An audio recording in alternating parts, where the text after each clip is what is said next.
Alright, hello everyone, how are you guys doing? So today we are here with a video, and this is one that I guess is coming off of one I've done recently, and a lot that I've been doing recently with just efficient stuff. I've really been enjoying it, and I see that you guys enjoy it as well, so I'm more than happy to do it. If you guys have anything you want to see individually, let me know down below, but let's go ahead and talk about what we're here with today. So, recently I did a video on AFK versus efficient maxing, and I thought that that was really cool just because it gives you an overall view as far as, how many hours you could expect to play if you're looking to max, but even on a smaller scale, if you're looking to get 99s, there's individual breakdowns in the video, and you guys really enjoyed that, so I figured today we can go ahead and compare pretty much what the best ways are and go about maxing, whether or not it would be worth it for you to actually just do the most expensive ways that you could, knowing that it'll take you a little bit more time, or if it is going to be worth it, I guess, as a broader sense, maybe train some skills a little bit slower and save the money that you can while you're at it. So today, we won't be comparing certain things like maybe attack and strength a little bit, because we'll talk about Slayer later,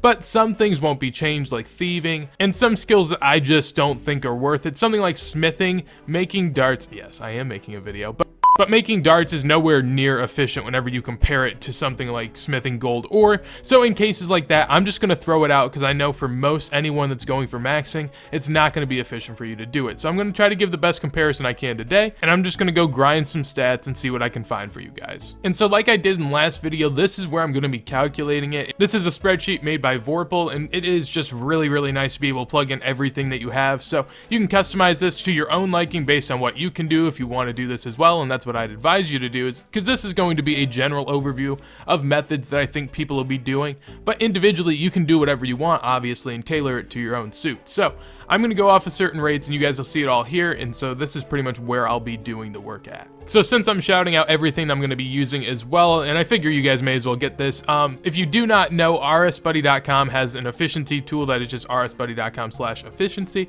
You can go there, link will be in the description, and what you can do is you can go to any skill that pretty much costs money, anything that's a GP value skill, you can go to any one of them and compare different methods, and you can get the GP per XP without having to find it yourself, which is really annoying. So definitely recommend using this as well if you're trying to find anything. And here we are at the spreadsheet. Now basically what I'm going to do is just run through each individual skill and say what's going to differ here. Now on the left hand side, the CML rate that you'll see right here, basically I've adapted it to pretty much what I think the best rates in the game are, adjusted a little bit. The max rates per hour that the Crystal Math Labs people give you are the rates that they assume you already have 99 at. If you don't have 99, then that's not going to be your rate at all, so I've scaled some of these back a little bit. Now we'll just go through each individual skill. I'll tell you which ones I think need compared, which ones are borderline if you can't make enough money, and then which ones don't need to be compared at all. So we'll start off with attack, defense, and strength. Really, there's no way to upgrade it based on how expensive or whatever you want to train the skill. For the most part, you'll just be gaining this through Slayer, so it doesn't change because you can't do anything really to change how fast you train your combat styles. Moving on to range, I did range here with 850k per hour. Now this is built in that you'll be gaining some passive XP from Slayer through cannonballs, and that you'll be using red chin. So that's the way I'm going to be comparing that, and ultimately what I'll compare that to is 120,000 per hour that you could get if you were using a blowpipe. As far as prayer, one ticking dragon bones can get you about 850k XP per hour. Now I'll compare this using the wilderness altar. It's hard to do because there are a decent amount of PKers there and rates can be off a little bit, but long term I think that it'll be more viable. If you can't use the wilderness, don't even think about doing anything other than say something like in soul heads that are 380k XP per hour, and you basically don't lose that much money at all. In regards to magic, you gain this through bursting / barraging any of your Slayer tasks, so it really doesn't matter all too much. In regards to cooking, the best way to cook for profit and XP is one ticking Karambwan, so that stays the same across the board. Woodcutting, the best way to go about that, there is really no money making way with woodcutting, so you're going to want to just tick teaks as much as you can. Fletching, now this is something that you could almost say is a comparison, and this is where I'll say it. Basically, the way that I see it is, if you're maxing, you're going to be someone that can kill Zulrah at some point, so if we hold Zulrah as the money-making level that people are capable of, it's never going to be worth it for you to fletch logs for profit rather than just fletch darts, or even what I would recommend is fletching dragon arrows or dragon darts or rune darts whenever they have really good margins, and you can actually almost break even sometimes. So rates could be higher than that if you find good margins at good times, but 700k is going to be all around the way to go, considering that the time that you save is 6 hours and it comes at a pretty low cost compared to what you could kill in Zulrah in that time. So no comparison to see there. As far as fishing, it's going to be the same across the board. Fire making as well is going to be the same. So as far as crafting goes, that's going to be the same too. I know it comes in as a surprise, and personally I was someone that said maybe, you know, light orbs, since you don't lose that much money, may be better. And they are 87k XP per hour, while crafting with something like D-hides can get you 425k. The difference here is the GP per XP of D-hides is not that much. It's only about 5 GP, while light orbs is 2 GP. Now, that does seem like a pretty significant difference, but when you consider that you're saving yourself so much more time getting 425k XP per hour rather than something like 85k, it's definitely not worth it at all for you to do. In regards to smithing, the same holds true here. Gold ore is so much better than darts that it's not even worth the time if you're someone that can kill Zora to even think about it, and I'd say even for people that can make almost 1 mil per hour, it's not even worth it considering. As far as mining goes, you're just going to want to, you know, wander on off into the quarry and stay there for a little while. You'll be good to go there. I mean, Motherlode mine's nowhere near comparable, and you don't make that much money, so there's nothing to see there. Herblore also the same. The only thing you can really compare this to is doing tars, which doesn't make you any, I mean, it barely saves you, it saves you a little bit of money, but it barely gets you any XP per hour compared to 425k plus. Agility also not a factor, and neither is thieving. And then we get into a few that actually are going to differ a little bit. So as far as Slayer, I'm going to build in kind of a cost here that you just won't profit while doing Slayer. It's really hard to get a total cumulative understanding of how much money people make doing Slayer because there's so much inflows and outflows that you just can't keep track of it all. But we'll say that someone that's doing a decently efficient 80k Slayer XP per hour, pretty much where you're bursting almost all the time, is going to break about even over 99 Slayer. Now, if we compare this to someone that say is doing a little bit more passively, I'm going to even lower that from 55 to say something like 42.5, because if you're doing bosses and stuff every now and then, something like Cerberus, you do actually get somewhat efficient money coming in, and we'll say in this instance maybe you make about 100 mil on your way to 99 at the cost of going down a little bit. Farming, this is one I've done a video on and one that I found very enjoyable. So basically the efficient farming rates per hour is 1.9 mil because the farm runs are really quick, but this is assuming magics and palms. However, if you're doing herb runs, this is about how long it will take you. You get about 150k XP per hour if you're doing herb runs, allotments, and just small trees on the side. And so for the rune crafting comparison, it's going to be the same in both ways. You should be doing lava runes. Hunter as well is going to be the same. And then ending off with construction, you're going to want to go ahead, and I guess what we'll compare here is mahogany tables at 900k XP an hour to something like oak dungeon doors where you can get 450k XP per hour on your way from 1 to 99. Now, all in all, the amount of hours that this actually saves you, and this is what is going to matter if I show it up here. For an account such as Starlife, the example that we used before, he has about 70s in most stats. Now, obviously, fire making is near 90, but other than that, it's a pretty good example. Attack's a little high, but for the most part, a relatively average account that can do most of the best methods in the game. Overall, his time to max, even though he's only 13.7% of the way through his XP table, is 1528 hours if he does the efficient methods. Now, this is going to be option 1, where the 5 or 6 skills that I mentioned previously are changed, and then with option 2, which are the cheaper skills, it's going to take him about another 380 hours to be able to get to max. So really what I have to find out now is how much of a cost difference it is with all of these skills that I've named before. So here I am back again with all of the stats in regards to how much money you'll be spending and how much time you'll be saving, depending on which way you want to go about training each individual skill. So we'll start with construction, and really what I want to say here is what you should take away from this is look at the GP rates, and I'll talk about them. Pretty much see what's worth it for you and pick and choose which one of these skills you want to train as such and do so.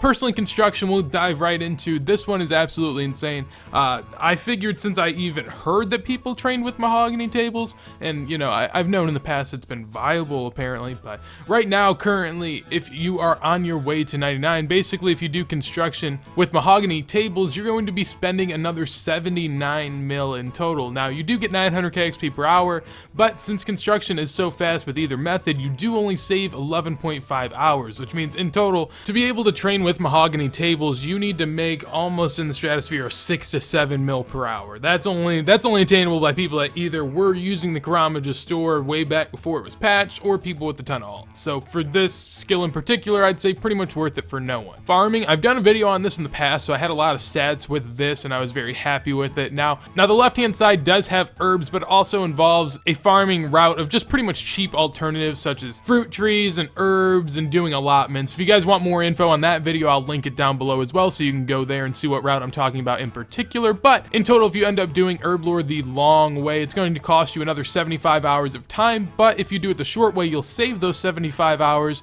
but it'll come at the cost of 210 mil. In total, this pretty much means that magics and palms and the really expensive farming methods are only going to be worth it for you if you can make more than 2.8 mil per hour.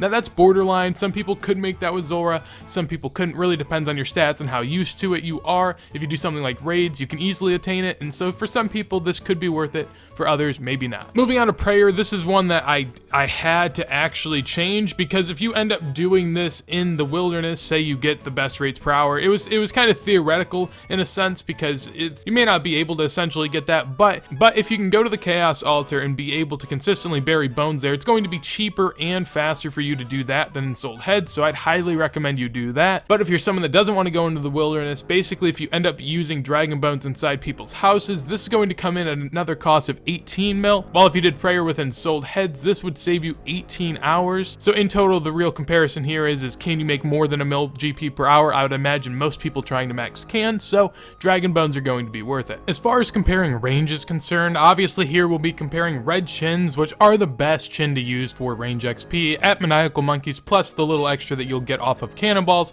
to a blowpipe at nightmare zone. Basically the reason I'm doing nightmare zone is the comparison is because you can get good XP rates per hour, and if you buy your herb boxes back, you don't actually end up losing money. So you end up breaking even with the blowpipe. However, you do have to spend money on chins. With the real comparison here, basically on the way to 99, you'll end up spending 40 mil on chins if you decide to go the fast route. However, if you decide to use a blowpipe, you'll pretty much break even, but you'll have to spend another 78 hours doing it. So it's efficient to use red chins if you can make, say, over 600k an hour, which is everyone. And then finally, we end off with Slayer. Now, this is something that, you know, it's really hard to figure out because there are so many things that go into this. But either way, you guys will see it doesn't really matter. In regards to Slayer, if you train it efficiently using more cannons and trying to burst more, you'll end up spending 100 mil-ish more in your route to 99. Now, this is pretty much just in profits lost. You won't be gaining as much as if you were to be doing some tasks that would profit you money, such as boss tasks and whatnot that lower your XP per hour. Now, in total, if you end up going the slower route, it's going to come at a cost of another 130 hours on your route to 99. So in this scenario, it's going to be worth it for you to do a faster route of Slayer if you can make anywhere over 700 to 800k.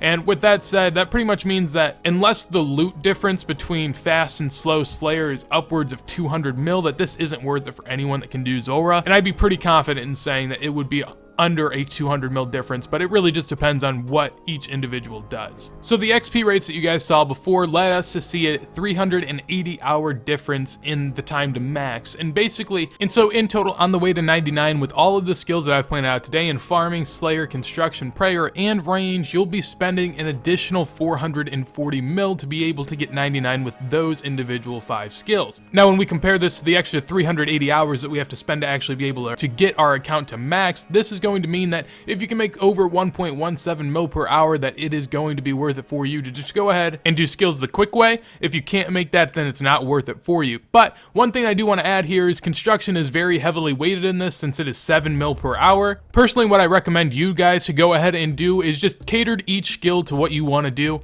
I've broken them all down previously, if you guys have seen, and so basically whichever skill you can make enough money to afford doing it per hour, do that, and then whichever skill you can't, do the opposite and do the slower route. And so there we are. That is it for the comparisons. One thing I do want to say is some of the rates in this video are obviously estimated a little bit, because over the span of 1 to 99, rates vary at different levels. And so for the most part in this video, I was using the higher end rates, which is why this guy was level 70. In the future, I'll be doing more specified breakdowns in regard to each particular skill, and I'll take more of the earlier levels into account whenever I do comparisons there. But for this video, it was just a general overview, and I hope that you guys enjoyed it, because it was definitely one I was excited for, in the sense that that I've never really compared it as an overview. I've just looked at individual skills every now and then, and to be able to see the difference in regards to how you could run your account entirely based upon whether or not you want to be efficient or not is really just something that obviously always intrigues me. So with that said, hopefully you guys enjoyed the video. If you guys did, make sure to leave a like. If there's anything you guys want to tell me, go ahead and comment that down below, and anything you guys want me to compare,